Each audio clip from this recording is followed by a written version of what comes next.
मुख्यमंत्री एकनाथ शिंदे आता शासकीय निवासस्थानावरून निघतात आणि तिथून थेट मंदिराकडे मुख्यमंत्री जाणार आहेत आणि त्याच संदर्भातला त्यांचा ताफा तयार होता। त्यांच्यासोबत त्यांच्या पत्नी तसंच मुलगा खासदार श्रीकांत शिंदे हे देखील त्यांच्यासोबत उपस्थित असलेले पाहायला मिळतात। थोड्याच वेळात हा ताफा मंदिरापर्यंत पोहोचेल आणि त्यानंतर शासकीय महापूजेला सुरुवात होणार आहे।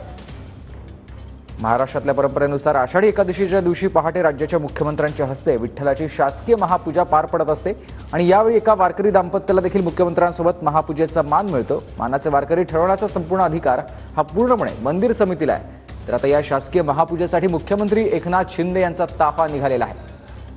पूर्ण कुटुंबासह जे आहे त्या ठिकाणी विठ्ठलाच्या दर्शनासाठी रवाना झाले आपल्याला पाहायला मिळतात। काही क्षणातच ते विठ्ठल मंदिरामध्ये दर्शनासाठी जातील। सर, काय साकडा असेल विठ्ठलाला?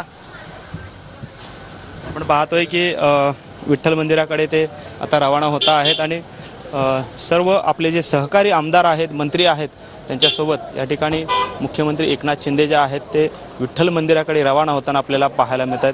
आपण पाहतो या ठिकाणी दीपक केसरकर असतील, त्याचबरोबरीनं प्रताप जाधव हे देखील या ठिकाणी त्यांच्यासोबतच्या ताफ्यात असलेले आपल्याला पाहायला मिळतात आणि पूर्ण आपल्या कुटुंबासह मुख्यमंत्री एकनाथ शिंदे जे आहेत ते आता विठ्ठल मंदिराकडे रवाना झालेले आपल्याला पाहायला मिळत आहेत।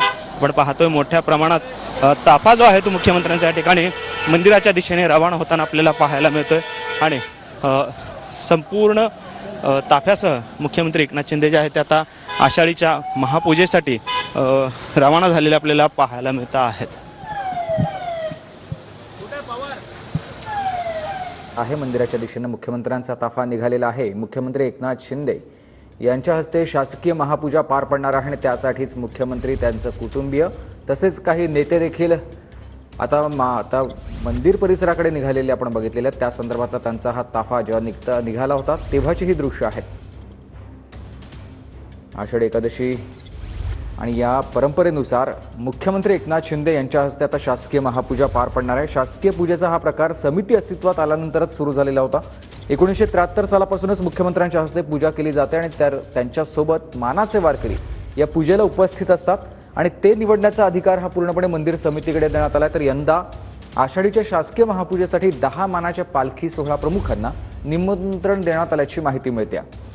तर बरोबर 2:20 ते 4:30 वाजेपर्यंत मुख्यमंत्री एकनाथ शिंदे यांच्या हस्ते श्री विठ्ठलाची आणि माता रुक्मिणींची शासकीय महापूजा पार पडणार आहे आणि या वेळेला त्यांचे कुटुंबीय देखील त्यांच्यासोबत उपस्थित असणार आहेत। मानाचे वारकरी तसेच 10 मानाच्या पालखी सोहळा प्रमुखांना यावेळेला पूजेचं मान देण्यात आलेलं आहे। थोड्याच वेळात या पूजेला सुरुवात होणार आहे।